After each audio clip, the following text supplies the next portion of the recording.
그리고 자동차 딜러로 일을 하고 있는 사람이죠. 사실 제 얘기를 하기까지 굉장히 망설여지고 어떤 식으로 운을 띄어야 할지 많이 고민이 되었지만 용기 내 한 글자 한 글자씩 글을 써봅니다. 앞서 말한 것처럼 저는 딸을 둘을 둔 딸부자 아빠인데요. 큰아이는 올해 대학생이 되었고 둘째 아이는 올해 고등학생이 되었어요.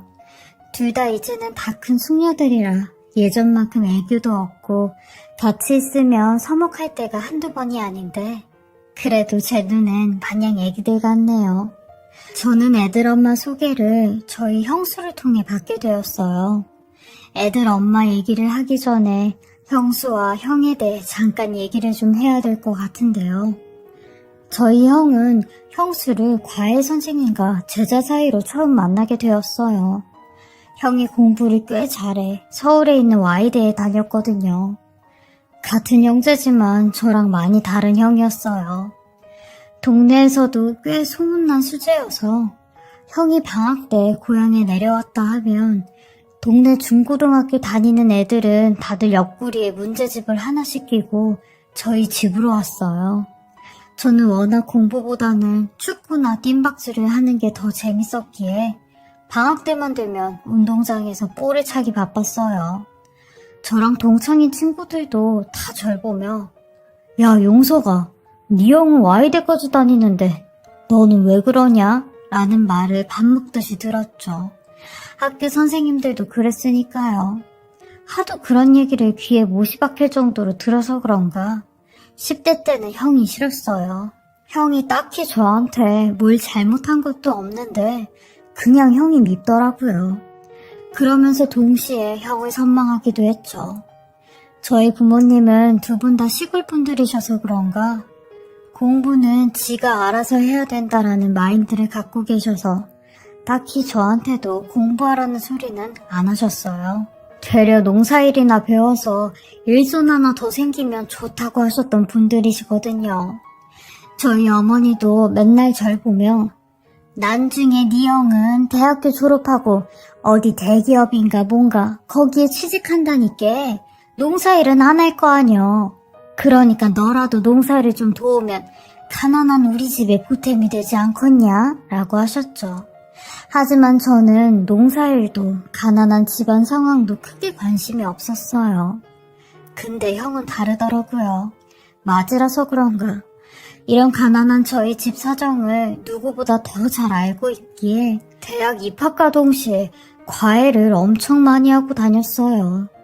형 말로는 그 당시에도 서울에서 내노라 하는 부잣집 자녀들은 다들 과외를 받는다고 하더라고요. 그래서 자기 실력만 좋으면 아줌마들 사이에 소문이 나서 과외를 3-4개씩 하는 건 일도 아니라고 했죠. 그러면서도 형은 학교에서 장학금까지 받고 공부를 했어요. 지금 생각해보면 형이 인간이 맞았나 라는 생각까지 든다니까요. 참 대단한 사람이었죠. 이렇게 바쁘니 어느 순간부터는 집에도 잘 내려오지 않고 돈은 계속 아버지 통장에 붙여드리며 명절 때나 오더라고요. 저는 항상 명절 때마다 형과 같은 방에서 자곤 했는데 그때 형의 속 얘기를 많이 듣곤 했어요. 그래서 엄마랑 아버지가 모르는 형의 속마음도 저는 알고 있었죠. 부모님은 형이 대기업에 취직할 거라고 알고 계셨는데 사실 형은 법조인이 되는 게 꿈이라고 했어요. 용서가 사실 나는 법조인이 되고 싶다. 아버지 어머니한테는 그냥 졸업하면 대기업에 취직한다고 했지만 실은 어렸을 때부터 원했던 거야. 근데 법조인이 되려면 사법고시 준비도 해야 되고 시험 준비하다 보면 기간이 얼마나 걸릴지도 모르잖아. 그럼 그 기간 동안 돈은 누가 벌고 네 대학 등록금은 누가 내냐? 그래서 요즘 나도 생각이 많다. 라고 하는 겁니다. 저는 그런 형의 속내를 듣곤 형, 난 대학 안 가. 내가 형처럼 뭐 머리가 좋은 것도 아니고 그렇다고 끈기가 있는 것도 아니고 나 원래 공부랑은 안 친한 거 몰라? 난 어차피 대학 안 갈 거니까 내 대학 등록금은 걱정하지 말고 형이 하고 싶은 거 해. 라고 했어요. 그러니 형이 저를 빤히 쳐다보더라고요. 옛날에 형 같았으면 그게 무슨 소리냐고 절대적으로 대학은 가야 된다고 고함을 쳤을 텐데 그때 형은 그냥 가만히 제 말만 듣고 있더라고요. 저는 그런 형의 모습에 정말로 형이 간절하구나 라는 생각이 들었어요. 그리고 진심으로 형이 법조인이 되었으면 좋겠다고 염원했죠. 하지만 이런 착실하고 바른 형에게 생각지도 못한 일이 생기고야 말았어요. 형의 인생에 아주 큰 오점이 생기게 되었죠. 바로 형이 과외를 시키던 17살짜리 여자애가 임신이 된 겁니다. 철없는 여고생과 건장한 22살의 남자가 그런 사고를 치게 된 거죠. 그 다음에 명절 때 형은 배불뚝이가 된 본인의 아내를 데리고 집으로 왔어요. 그 모습에 저희 엄마는 들고 있던 빗자루로 형을 내리치셨고 아버지는 그런 엄마 뒤에서 뻐끔뻐끔 연달아 줄담배만 피워대셨어요. 그리고 저는 그 난리통에 배가 부른 형수를 데리고 밖으로 나왔죠. 형수는 저보다 3살이 어린 사람이었어요. 그저 말없이 울기만 하는데 저는 그런 형수에게 손수건을 건네주며 울지 마시라고 엄마가 울면 애도 운다고 했죠. 그러니 그 말에 더 엉엉거리며 울더라고요. 딱 17살짜리 고등학생이었어요. 형수는 딱 봐도 서울의 부잣집 딸티가 팍팍 났어요. 허름한 인부복을 입고 있었는데도 새하얀 얼굴에 고생 한 번 한 적 없는 깨끗한 손이 그걸 증명하는 듯 했죠. 한바탕 엄마의 소동이 잠잠해지고 나서야 형의 얘기를 들을 수 있었는데 5살이나 어린 형수가 먼저 형을 동경하며 좋아했다고 하더라고요. 그러면서 본인은 저희 형을 단지 과외 선생님 그 이상으로 생각했다는데 형도 잘못된 사이인 걸 알면서도 이런 사단이 났다고 했어요. 그리고 나서 형수 부모님이 이 사실을 알곤 난리가 나셨다는 겁니다. 당연히 그러셨겠죠. 형수 부모님은 형을 신고한다는 둥 가만히 안 두겠다는 둥 본인 딸한테 병원까지 가자는 말을 했대요. 그리고 장인되는 사람이 형에게 손을 올리니 형수가 본인 아버지를 딱 가로막으며 이 사람은 아무 잘못 없다고 때릴 거면 나를 때리라고 했다는 겁니다. 형수 부모님은 완전히 뒷목 잡고 본인 딸이랑 형이랑 떼어놓으려고 하니 형수가 이 사람이랑 나랑 떼어놓는 순간 나는 저 세상 사람 되는 거라고 그렇게 하려고 엄포를 놨대요. 그러니 부모 이기는 자식 없다고 결국 형수 부모님도 지금 집 나가버리면 이 시간 이후로부터는 우리랑 완전히 남남이라고 연 끊고 사는 거라고. 너 우리랑 연 끊고 살 수 있냐고 해도 형수는 아랑곳하지 않고 집을 나왔다는데 집을 나와도 갈 데가 없으니 결국 저희 집으로 온 겁니다. 엄마는 그 말을 쭉 듣고는 바닥을 몇 번이나 치시며 어쩌겠냐고 우리가 데리고 살아야지 하셨고 형수 부모님한테도 연락을 드렸어요. 이왕 이렇게 된 거 어쩌냐고 두 애들 같이 살게 해야 되지 않겠냐고 했대요. 그러니 형수 어머니께서 저희 엄마한테 가진 모진 소리를 하시며 딸 하나 없는 셈 칠 거니까 2번 다시 연락하지 말라고 하셨대요. 그러니 저희 부모님이 이 어린 형수를 데리고 살면서 출산과 산후조리 그리고 검정고시까지 다 치르게 했죠. 하필이면 그때 또 형이 나라의 부름을 받고 군대에 가 있었거든요. 엄마는 다 늙어서 애를 또 하나 키우는 기분이라며 평생을 속 한번 썩인 적 없던 놈이 왜 나이 먹어서 이렇게 부모 속을 썩이냐며 한탄을 하셨어요. 그럴 때마다 형수도 저희 엄마 눈치를 무진장 많이 봤는데 저는 그런 어린 형수가 안쓰러워 엄마에게 눈칫밥을 먹을 때마다 형수를 살짝 데리고 나와 과일이라도 하나 사주며 달래주곤 했죠.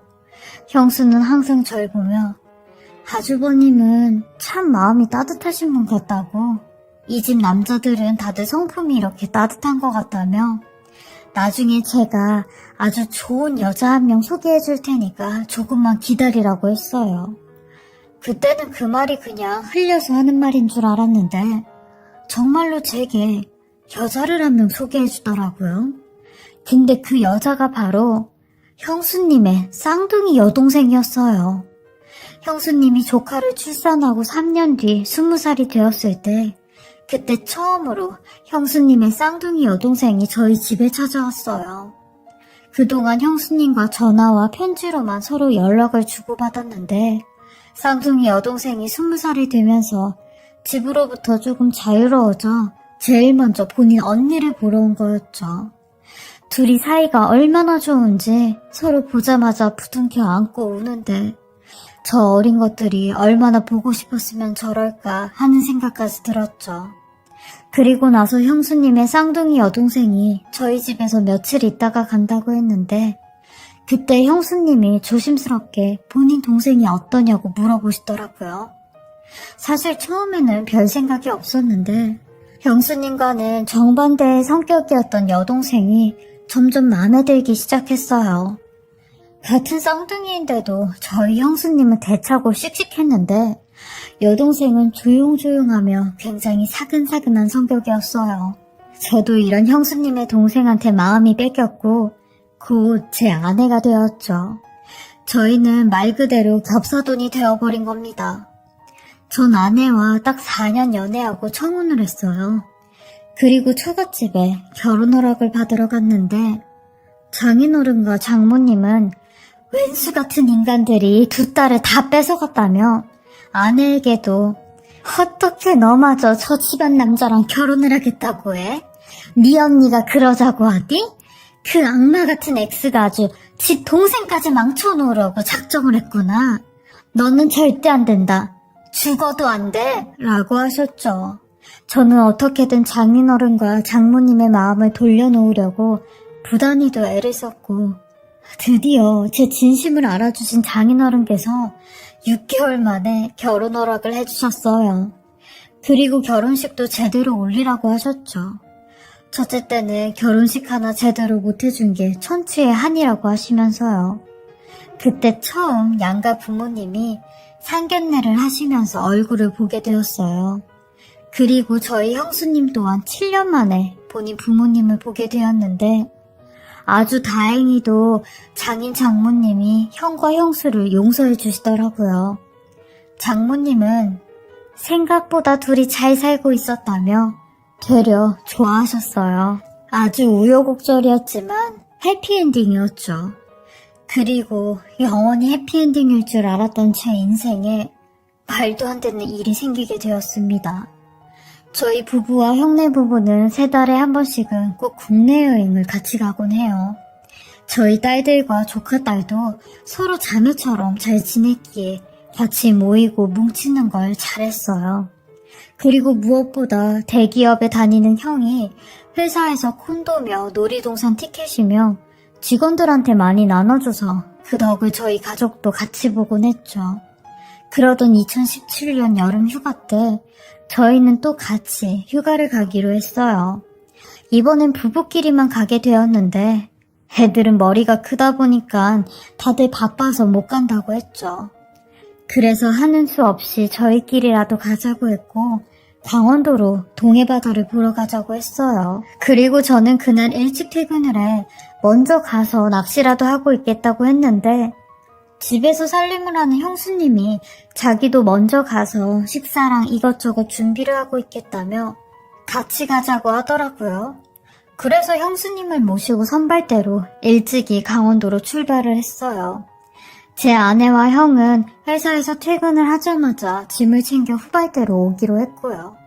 저는 숙소에 도착을 하자마자 낚싯대를 챙겨 바다로 갔는데 얼마 안 돼 비가 쏟아지더라고요. 그래서 낚시도 못하고 바로 숙소로 돌아왔어요. 그러니 형수님은 벌써 저녁 준비를 다 해놓으셨더라고요. 저는 점점 굵어지는 빗줄기에 아내와 형이 걱정이 돼 아내에게 연락을 했고 조심히 천천히 오라고 했어요. 근데 그 순간 아내의 비명소리가 들리는 겁니다. 그리고 이내 형의 으악하는 소리가 들리는데 전화까지 끊겨져 버렸어요. 저는 끊긴 전화를 붙잡고 계속 여보세요? 여보세요라고 하니 형수님도 놀란 눈을 하곤 제게 다가와 왜 그러냐고 하는 겁니다. 전화가 잘못됐냐고 하는데 저는 차마 제가 들었던 두 사람의 비명소리를 얘기할 수 없었고 다시 전화를 걸 뿐이었어요. 하지만 돌아오는 응답이라곤 전화가 연결이 되지 않는다는 말뿐이었죠. 그 순간 얼마나 심장이 뛰고 손까지 벌벌 떨리던지 저는 그 자리에 석고상처럼 굳어 아무것도 할 수가 없었어요. 몸이 움직이지 않았죠. 이런저런 이상하게 생각한 형수님은 제 핸드폰을 빼서 제 아내에게 전화를 걸었고 제 아내가 전화를 받지 않으니 저희 형에게 전화를 걸어 확인을 했어요. 근데 두 사람 모두 전화를 받지 못한다는 말뿐이었죠.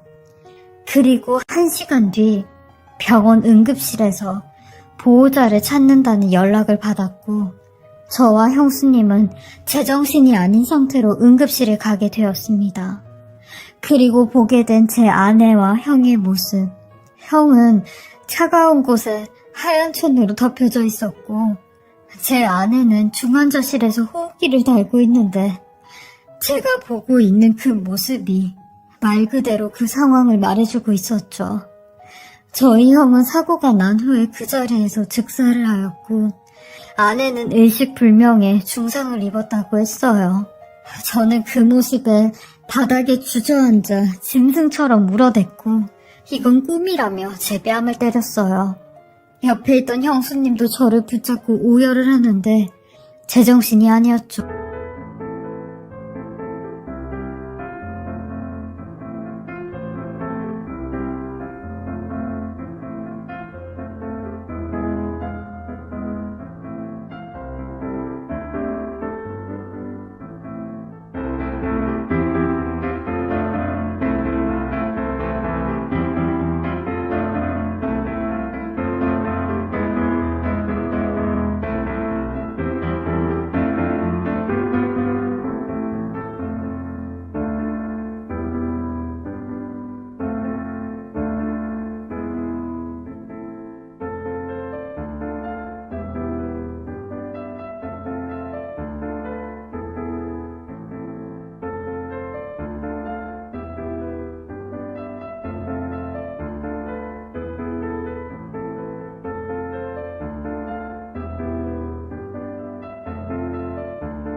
병원에서 사고 경위를 말해주는데 제대로 들리지도 않았어요.